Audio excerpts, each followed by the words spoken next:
Ladies and gentlemen, the following is the season 8 premiere of the Wrestling Fans Podcast, Ringside Society, and also another great episode of the Wrestling Fans Podcast, Ringside Society. And with that being said, I'm your host, that ocean crossing, straight up bossing, flight catching, shot glass snatching. Where's he going next? Nobody knows. 4 continents down, 2 more to go. No cap, straight facts. The worldwide star boy, Remy Blue. But it's not about me. You see, it's about our season premiere. And I know normally, for the last couple of um, seasons, we've had a special guest on. We've had people that have been on TV outside of wrestling. We've had people that are actually the you know offspring of legends that have been on our season premiere. We've had whole tag teams that have been on our season premiere. But we figured, hey, something, let's go ahead and do something different. Let's try something different. And here we are right now. So, once again, season 8, we're very grateful to be here. And man, 2 more seasons, we'll be at season 10. That's crazy. Who would have thought that we would have made it so far? But anyways, we're thankful for each of you, always are, and we look forward to doing more great stuff in the future. And with that being said, today's episode is going to be a different. Hold on, give me 1 second, y'all.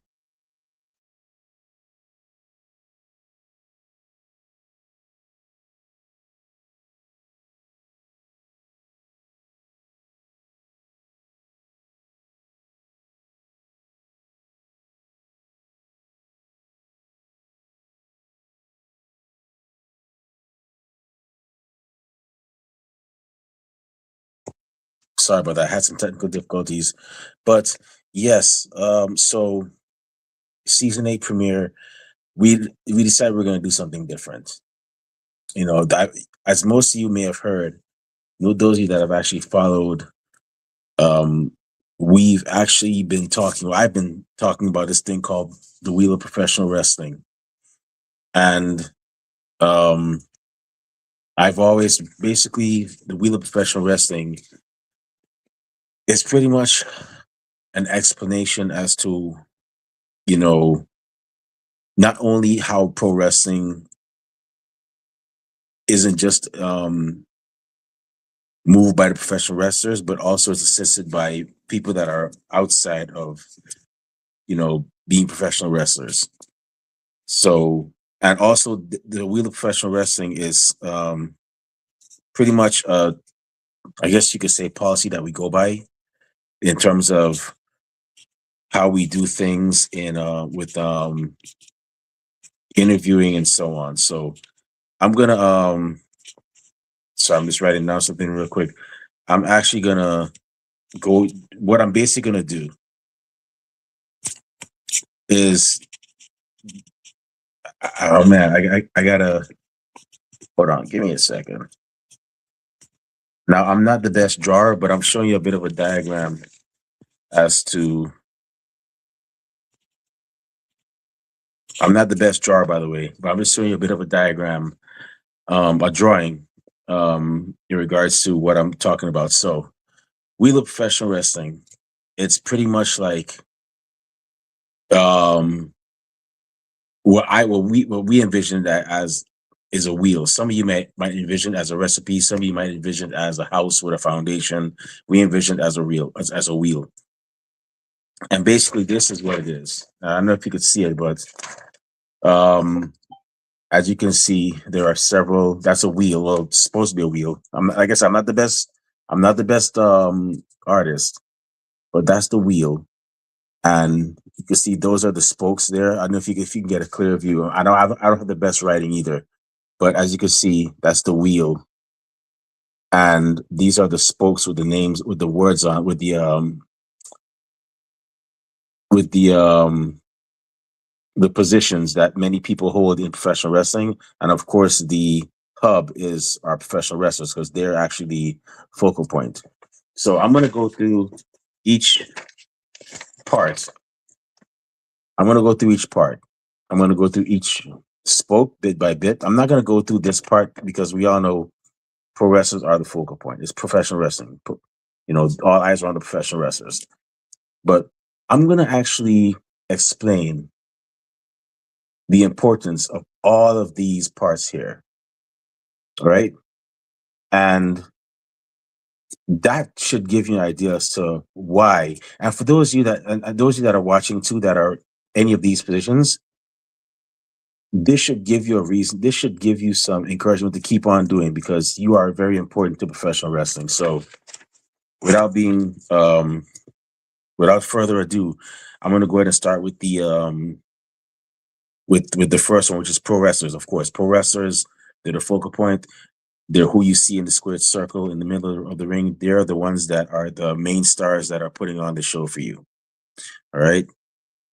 Without them, there's no pro wrestling. Obviously, there's no pro wrestling. Straight up, you know, it's like you know having it's like enjoying basketball without basketball players. It's like enjoying a movie without any actors. So obviously you need pro wrestlers. So that's that. That's a given. Now, promoters.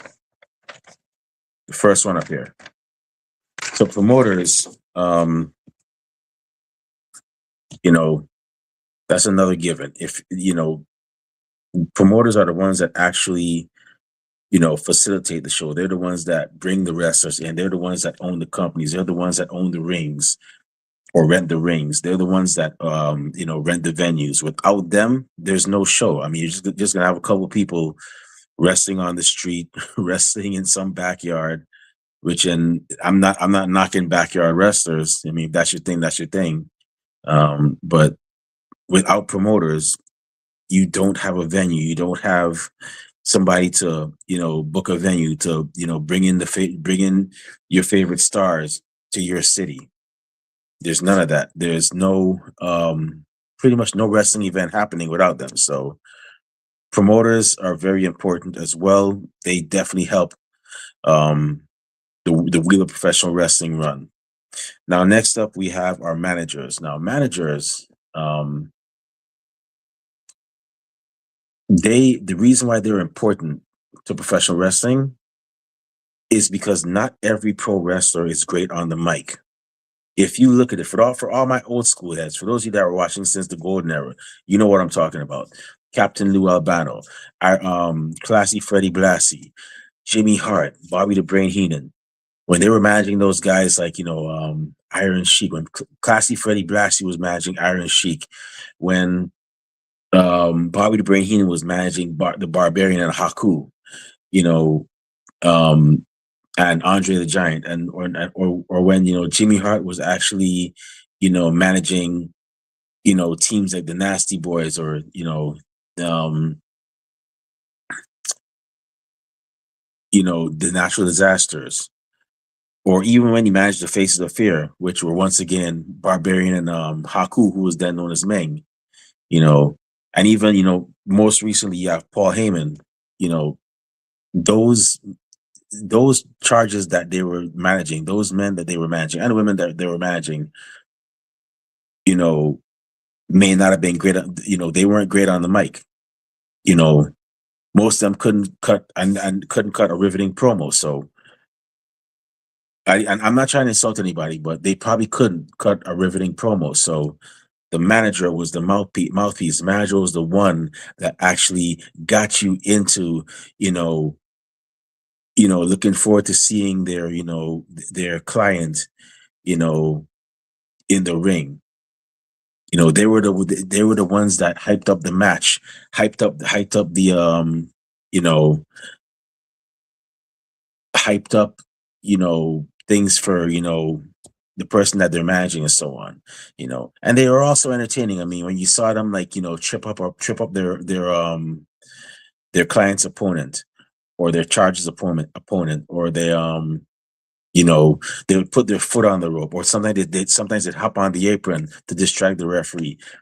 That was entertaining as well too. So managers are definitely an important part of professional wrestling. You know, massive shout out to Paul Heyman and even Stokely Hathaway and Prince Nana, who are actually still keeping it alive and giving us a great show as well. So the next part of the wheel is actually are actually referees. Now, I know what you're thinking. Oh, you know,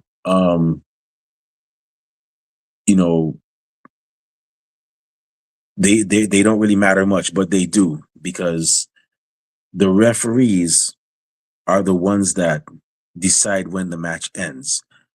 They're the ones that decide. They pretty much also protect the wrestlers, because some wrestlers, they might be hurt. The referee's going to check on them. They're going to communicate like, okay, you're not good. Okay, X up.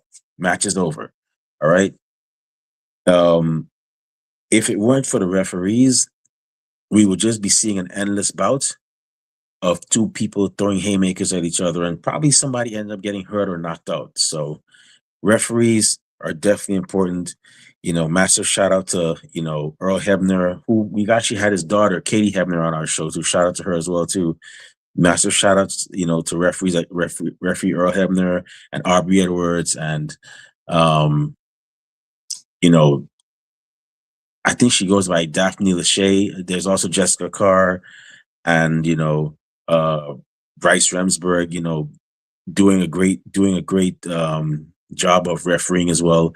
Refereeing is not easy, I can tell you right now. You have to pay close attention. It's not just you standing up in a black and white striped t-shirt, or and just counting 1 2 3. No, you have to know when they're supposed to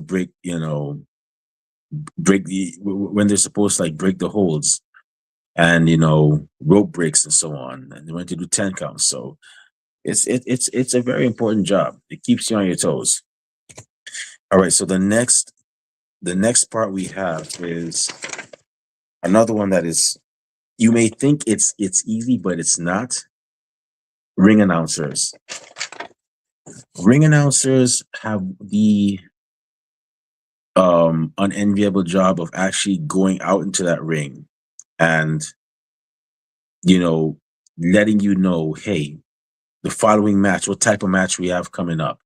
Is it a tag team match? Is it a tornado match? Is it a false count anywhere? Is it a no DQ? Is it a steel cage match? Is it a triple threat match? They let us know what the match is and also who we're seeing in the ring. Now, if it weren't for ring announcers, we would just be seeing two dudes or two females, two men or two women just in the ring, throwing hands at each other, tackling each other, putting each other in headlocks. We wouldn't know who's who. We wouldn't know who's from where, who they are, who their manager is with them. We wouldn't have any of that if it weren't for ring announcers. So ring announcers, thank you very much. We really and truly do appreciate you. And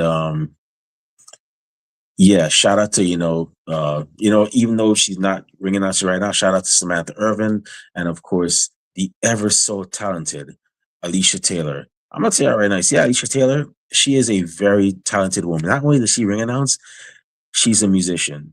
I think she's in a rock band, and man, that woman has a voice, and she has a great taste in music, and her outfits are always on point. Alicia, if you ever see this, keep on doing what you're doing, man. You're doing it right.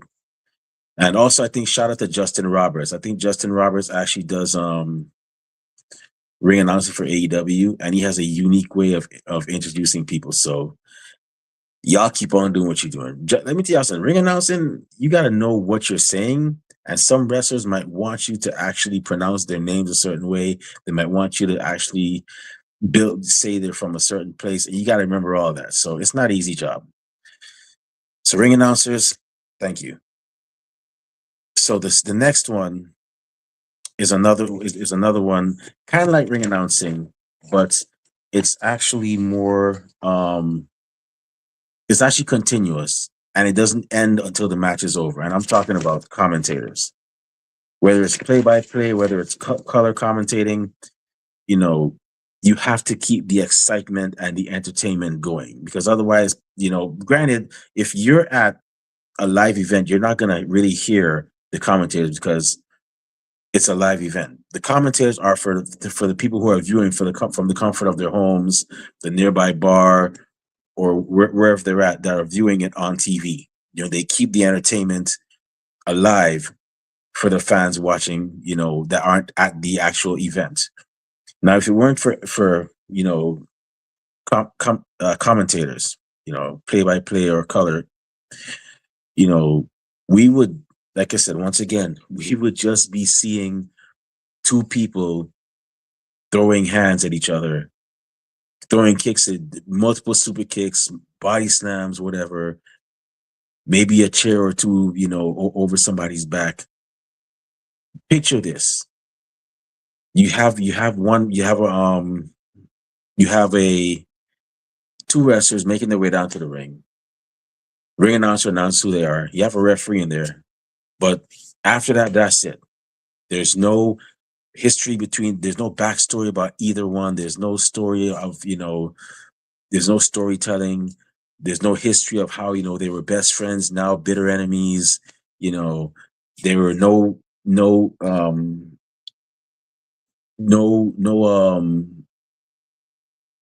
no commentary about, if one could trust the other, and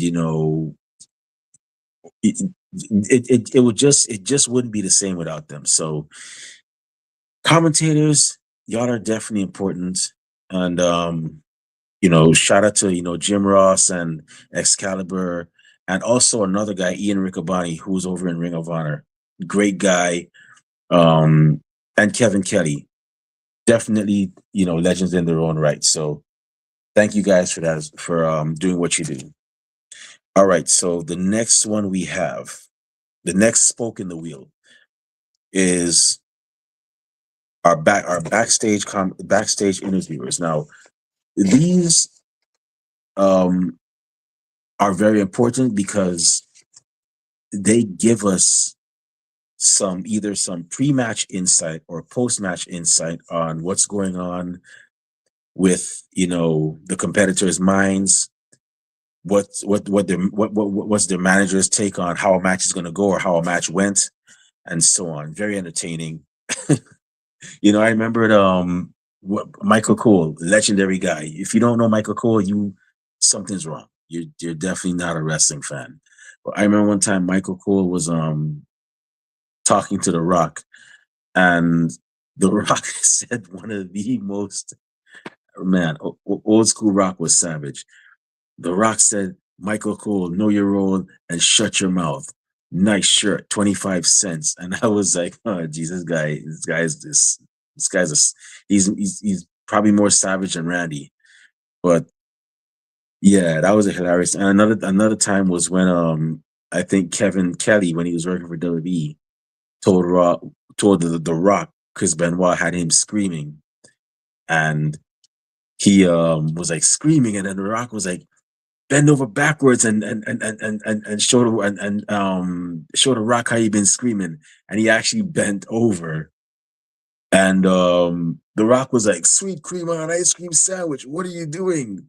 So a lot of those backstage segments with the backstage interviewers are very hilarious, and you get to see a different side of the wrestlers as well too. So I've seen a lot of hilarious ones, and yeah, shout out to those that do. Shout out to like Renee Paquette, and even Jonathan Coachman, who I remember had several great ones as well. So and Byron Saxton, shout out to those people as well. So backstage interviewers are, granted, I've seen a few events, not non-WAEW events and non-TNA events where there haven't been any backstage interviews, and that's cool, but I definitely don't mind having them as well, because they provide a source of entertainment as well. They keep you engaged. So All right, so the next one, and a lot of y'all might not know this. This next part of the wheel of professional wrestling is very important because this, if you're an independent promotion, this would actually give you a better quality for your online releases, for your streaming releases, for your DVD releases. And I'm talking about entrance theme engineers. Now, Gabe Sapolsky made a big thing about this when he used to have his Twitter lives um, a few years ago. And by the way, if you ever see Gabe Sapolsky having a live on X or Twitter, whatever it's called now, make sure you attend that live because he has some very informative stuff that he shares. He doesn't have to, but he just does. And although he does not like it when you see it, the man is one of the most brilliant minds in professional wrestling. So, entrance team engineers, if you don't know what that is, those are the people that actually make your favorite entrance teams. You know, you have guys like I think it's Jim Johnson was his name, um who made several great um you know entrance themes for WWE. I believe he made Hulk Hogan's Real American theme. Oh no, that was Rick Derringer. Um Rick Derringer was the one who made that theme, but let me see. Hold on. I just want to make sure I get it correct. Um Let me see. So your entrance theme engineers are the ones who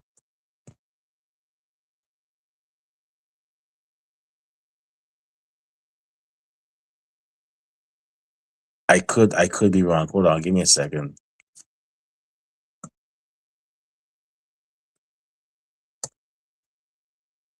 Yes, Jim Johnson. Oh, I thought I got his. I thought I got his. I thought I got his name wrong. So Jim Johnston, he has actually um made several memorable entrance themes for Derby. I mean, 3 decades worth. This man is a genius, and he knows how to capture. He knows how to capture like the essence of that character that's be that of that wrestler um just by playing their music, just by composing their music. You had like Stone Cold Steve Austin.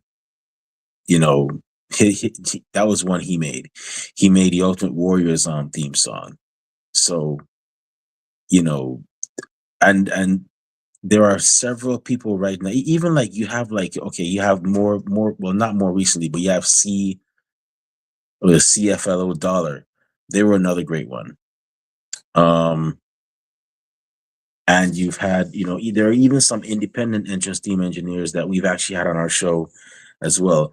Now, the reason why they were important to pro wrestling is because they make the music that hypes up the crowd. When you hear, that glass break and Stone Cold Steve Austin comes out, or you hear "If you smell what the Rock," and then you hear, you know, you see the Rock coming out, or you hear John Cena's theme. The crowd goes wild.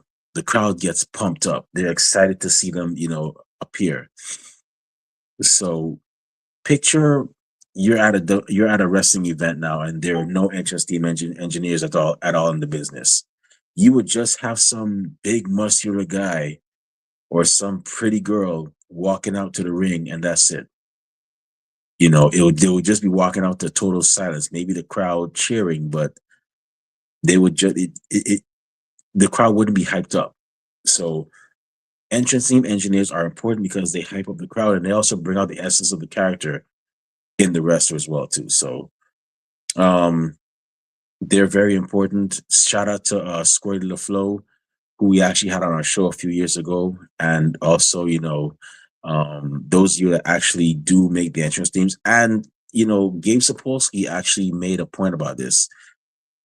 If you're a pro wrestler, you might want to invest in getting an entrance theme for yourself on the indies. If you got it like that, if you have money like that, if you could spare a couple dollars, or you got a friend that owes you a favor that you're cool with, try to get yourself an entrance theme, because I'm pretty sure you don't want to be that guy or that girl who uses somebody else's music or somebody else's song without their permission.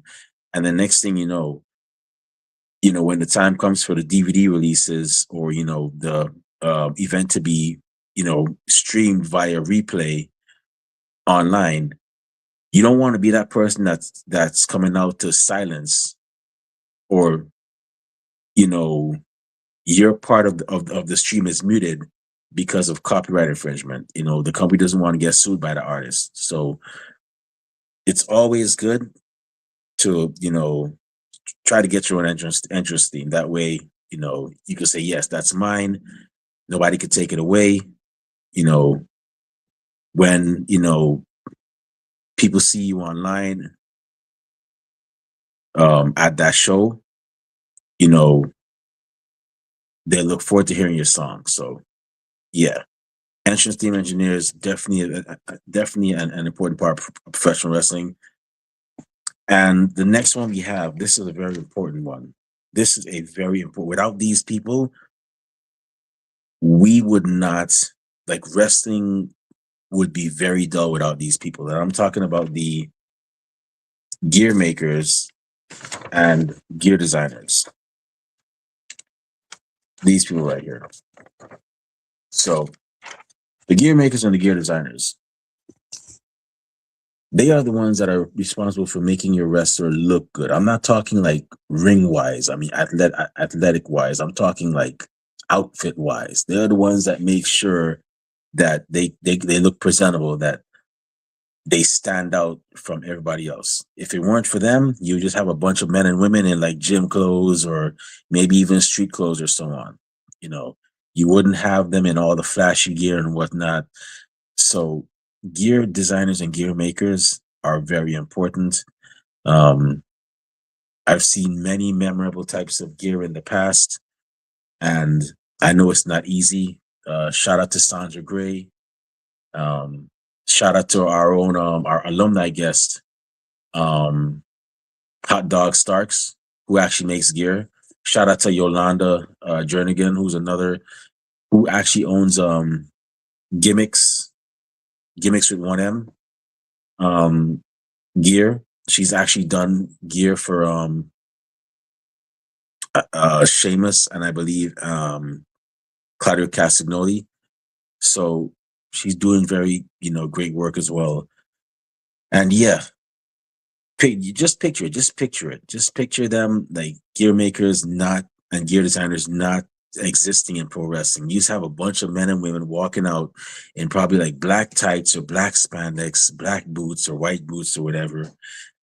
No name on their trunks, no cool, designs or patterns on their trunks, no awesome jackets that they're wearing to the ring. Just, either black tights or white tights or whatever, a very dull singlet, boots and whatnot, no jacket, or, if they do, they'll probably have a hoodie, or they might have gym clothes. I've actually been to a wrestling show. I'm not gonna call names, but I went to a promotion where there was a guy in like gym clothes. I'm like, bro, come on, man. You got to do better than that. I'm sorry. I know money could be tight with people, but come on. I mean, if if you're doing that, man, you got to step it up, man. It couldn't be me. I would. I know. Gear could be expensive, but I would eventually have to like find some money, do like Uber Eats or some odd jobs, like, working at a car wash or something, just to get that money to get some gear, man. Because I definitely got to stand. And then when you do that, when you invest in that, you stand out. You don't know who's watching. Like, yo, that person's gear looks fly, you know. And and their in-ring work is great. Yeah, I want to have them on my show. You never know who's watching. So gear makers and gear designers, that's another great one as well.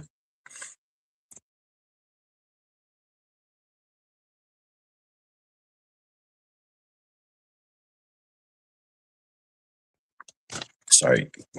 And let's see, we have actually one more in the wheel of professional wrestling. My apologies just now. I had to make sure that I wasn't having any technical difficulties. My screen was about to go out, so I had to like just make sure it was good. But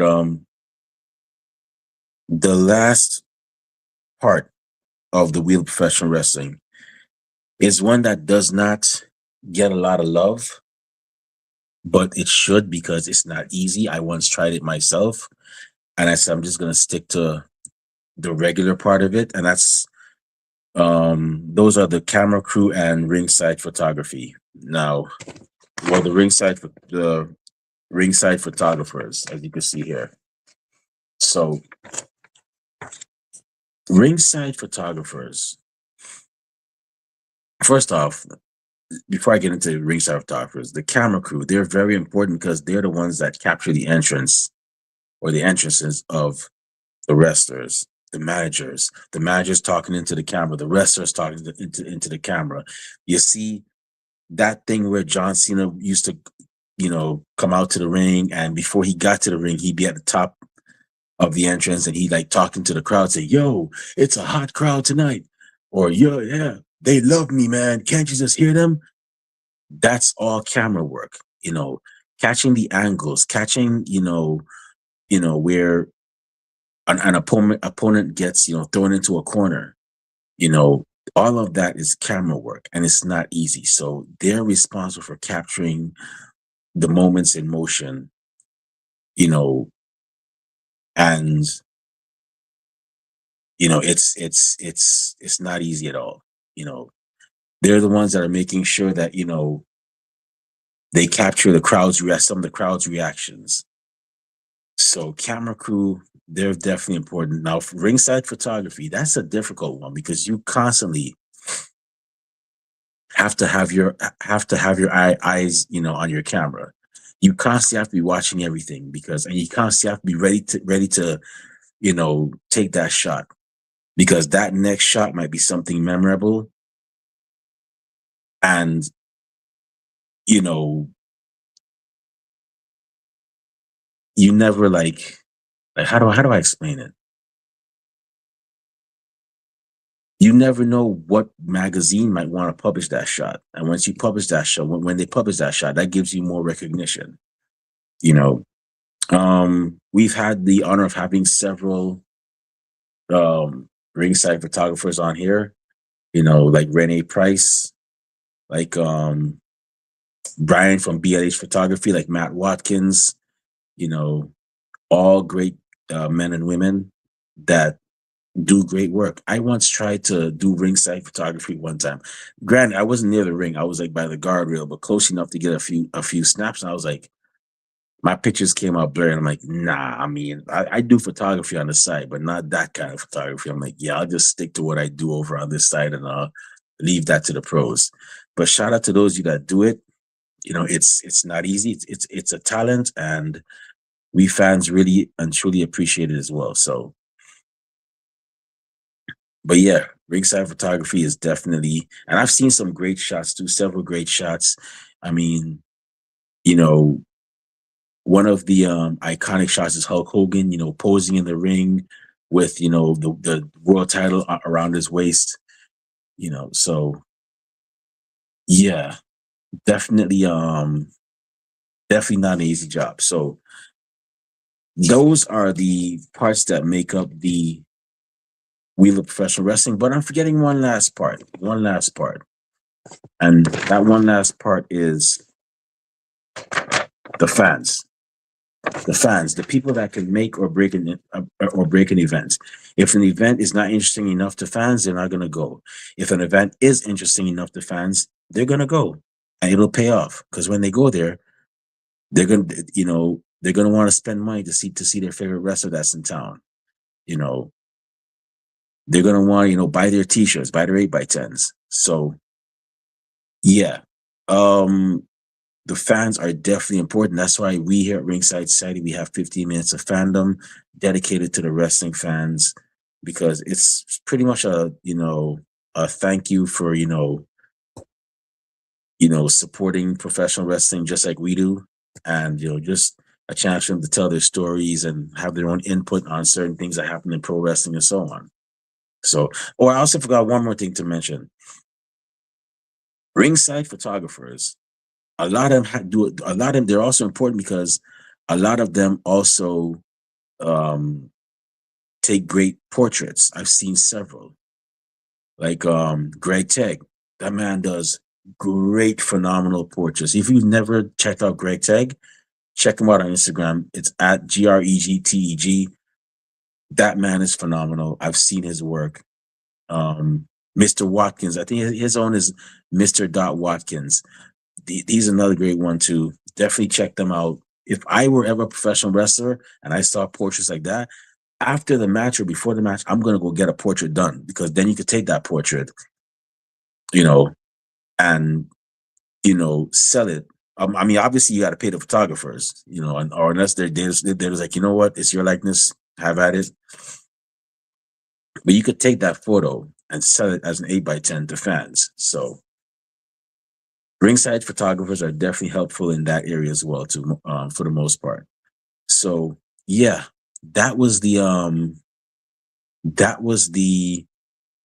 Wheel of Professional Wrestling. Once again, my apologies if that drawing actually messed with your vision. I'm not the best artist. I try my best, but yeah, I was never an artist. I was never good at drawing. I could draw a mean stick figure and that's it. But anyways, that was the me explaining the Wheel of Professional Wrestling. I'm so glad I finally got to do this because I've been wanting to do it for a while now. And I figured, hey, what better way to start off the season than letting y'all know why we do what we do and how much of an appreciation we have for these men and women that have these positions. So, with that being said, that is our season premiere. I know it's not, it's kind of not our usual thing, but I promise you this: season 8, you're gonna see some cool stuff. Just stick with us. You're gonna see some cool stuff, cool men and women. You're gonna hear some. You might even hear some cool topics episodes. We're bringing back the topics episodes, and you know you you you're gonna hear some cool stuff from us. So just stay tuned. Just bear with us. Um, Also, just a heads up. I know that last time we were just doing WWE and AEW predictions. Well, now we're going to be doing not just WWE, not just AEW. Well, NXT, we do NXT predictions as well. But we're going to be doing NXT predictions still. We were doing them before. We're also going to be doing Ring of Honor. We're going to be doing Ring of Honor predictions. We're also going to be doing TNA predictions because TNA now, they have that TV deal. So we're going to be going back to doing predictions for TNA as well. And with that being said, speaking of TNA, first off, congratulations to them on getting that AMC TV deal. I'm glad they're finally back. It's been a long time coming, and it's finally here. So what we're going to be doing either this Friday or this Saturday. We're going to be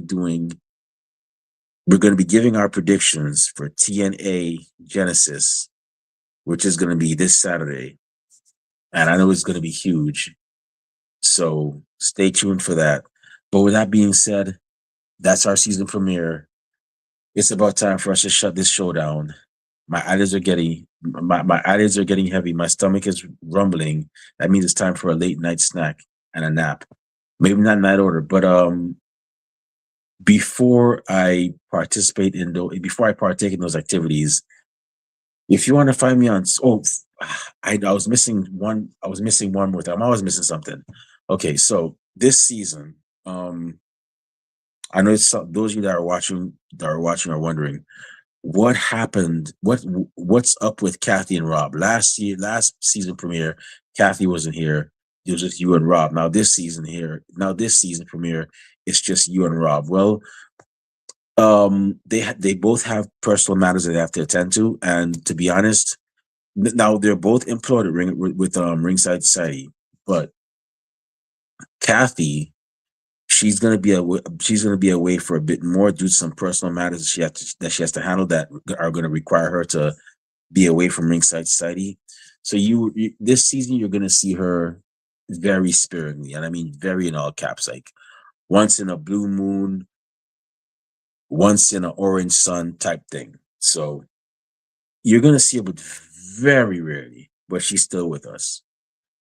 Rob also has some personal matters, but you'll see him like maybe a Monday, maybe a week, maybe on the weekend. You'll see him. So they both have personal matters to attend to. That's fine. Life happens to us. I'm very fortunate I'm still able to sit here and give y'all, these episodes. So it's just gonna be me and y'all, but we're still gonna have cool guests on our show. We're still gonna have great wrestlers, managers, referees, promoters, those men and women who, give us their all just to give us a great show. And of course, we're gonna have the people that can make and break a show, the fans. We're still gonna have more 15 minutes of fandom episodes as well. So with that being said, if you want to follow me on social media, not that I say a lot of cool things, but I do go to a lot of cool places. I just came back from Tampa today. You can find me on Twitter and Instagram at the Remy Blue. I'm also on Blue Sky at remyblue.bsky.social. And I'm also on TikTok at the Remy Blue as well. So at the Remy Blue for TikTok, check that out. I do food reviews on there as well too. And also, of course, last but not least, our podcast is also on social media. We're on Twitter and Instagram and Blue Sky at Ringside Society. We're also on Twitch at Ringside Society 2019. We're on Facebook as a Facebook group. We're also on Spotify. We're also on Teespring, where we sell official Ringside Society merchandise. We have t-shirts, we have hoodies, we even have, coffee mugs for your favorite beverage. Check us out. We're working on our In Your City series where we actually have various city colors on our logo. So check that out as well too. It's coming very soon. We also actually already have our Mardi Gras shirt up for all our New Orleans fans. So definitely check that out. Cop those shirts. All proceeds go back into keeping our show afloat. And last but not least, we're on YouTube. Where you can see cool episodes like this one and many cool episodes to come. All you got to do is just go on YouTube, type in Ringside Society. And once you see that really good looking dark blue and light blue yin yang sound with the blue flames around it, that's where you know it's us. So make sure you subscribe to our videos because we got a lot of cool stuff coming up, and you don't want to miss a thing like Aerosmith in 1998. But with that being said, we just want to let everybody know that we're very well and aware that everybody. Well, first off, thank you to those of you that tuned in live tonight. We really truly appreciate it. We strive on being one of the best and realest wrestling podcasts a wrestling fan could, should, and would listen to. To those of you that are going to listen later on, we get a chance. Thank you very much in advance. And those y'all that hate us, can't stand us, really truly wish we'd go away. Well, like myself at Golden Corral, we're not going anywhere for a while. So with that being said, we just want to let everybody know that we're very well and aware. We see it. Everybody and their grandparents and the parents of a podcast. But we're not your grandparents' podcast. We're not your parents' podcast. As a matter of fact, we're not just any podcast. With that being said, I'm going to say it one time for the mind, one time for the people, one time for the wrestling culture, and one time for season 8. Man, 8 seasons is crazy. Of Ringside Society. We're the Wrestling Fans Podcast, Ringside Society, and we'll be back this weekend with another impressive episode. But until then, we just have 4 favors for y'all, just 4. Stay safe, stay healthy, be excellent to each other, and as always, enjoy wrestling. We out. Peace.